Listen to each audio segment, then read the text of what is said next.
Today on this Boston Whaler, I'm going to be replacing the marine antenna. This is actually the original antenna, and I've already mounted the new one. Follow along if you want to see how this is done.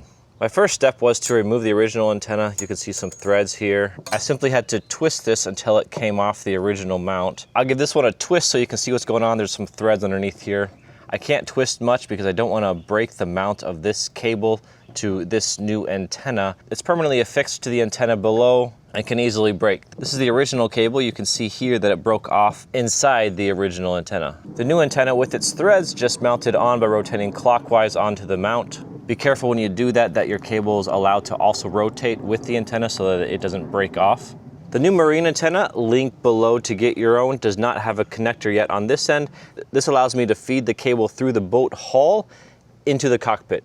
I'll remove this piece in order to make the cable routing a little more easy.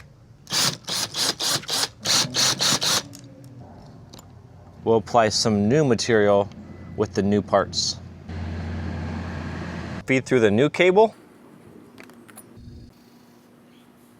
Leave a bit of slack for your antenna to rotate at the mount freely. Inside the cockpit, I have my new cable threaded through. We're gonna cut this to length and install with it the connector that came with the kit. This particular connector does require soldering, although you can purchase different connectors that do not require any soldering steps. Never mind my mess of cables, there's a lot of other cables here that are not necessary that I need to clean out and organize. This is my marine radio, and we're going to cut this cable to length, leaving some amount of slack. Ultimately, this cable is going to plug into the back of the marine radio right here. So I'll cut my cable right here. Following the directions, I'll strip the outer jacket back 3/4 inches.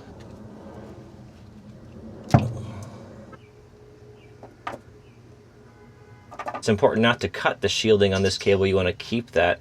Push that shielding back like so.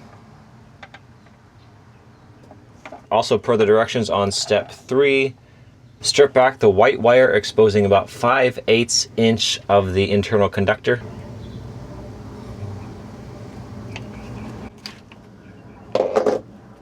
Twist your conductor wires together, especially make sure that they don't touch the shielding wire.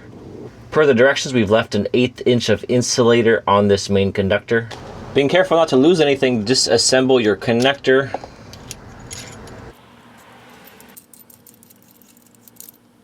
We have a few parts here, including the doodad, the coupling ring, reducer adapter, and finally the connector body. Also a Teflon spacer and metal washer. Beginning with the doodad, assemble these parts to your new cable. Also, I've trimmed these wires to the dimensions provided in the diagram. Coupling ring, reducing adapter,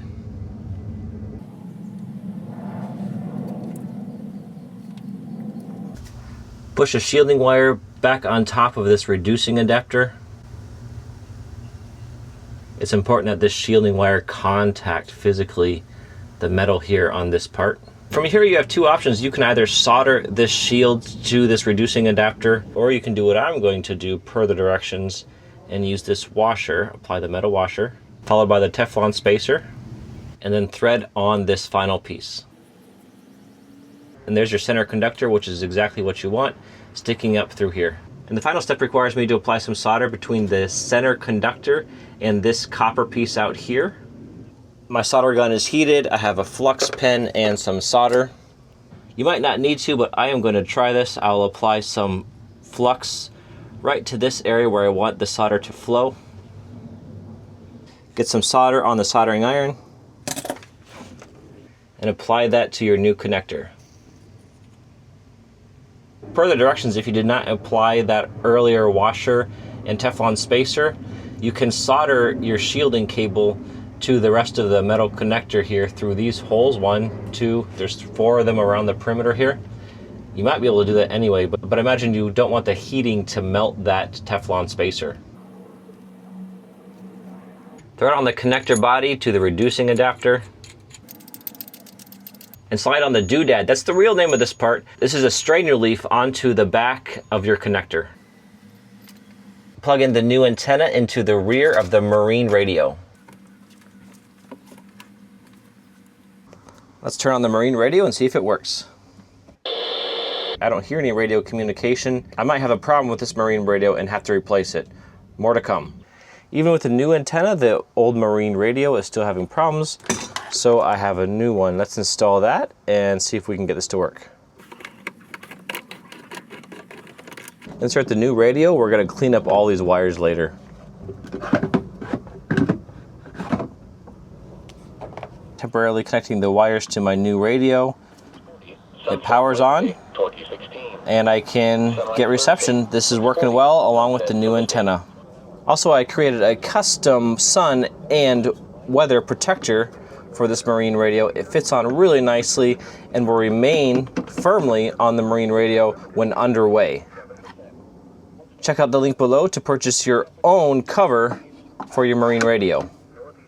This cover should prevent the new marine radio from failing. Also, this old unit has turned yellow and nasty. With the cover, we can keep our marine radio looking fresh and white. Using some water-resistant marine-grade butt connectors, let's complete our wire splices to finally finish up the wiring of our new marine radio. Secure your electrical connection with some wire crimpers. These butt connectors have some heat shrink on the end and they have some adhesive in there as well to really seal everything up. So I'll use a lighter and melt this tight to the wire. Ideally without burning my wires. You can also use a heat gun to complete this step. Kits like this, and this is one part of that kit, can be purchased to mechanically secure your marine radio to your boat. So now we'll attach this bracket to keep this radio in place.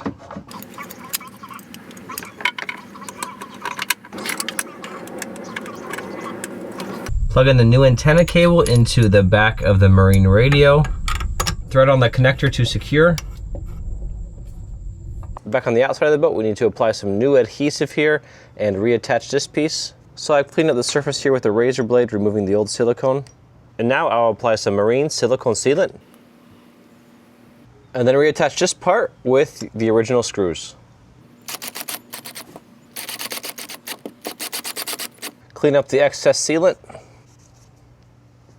I didn't use much silicone sealant. I have plenty remaining, so I'm gonna put that in the garage freezer right beside my other marine sealants and my fish bait. The new marine radio and antenna is fully installed and functional, and I'm loving this new custom cover for the marine radio. Remember, link in the description below to get your own. I also made a custom cover for the microphone end. Pick that up in the description below.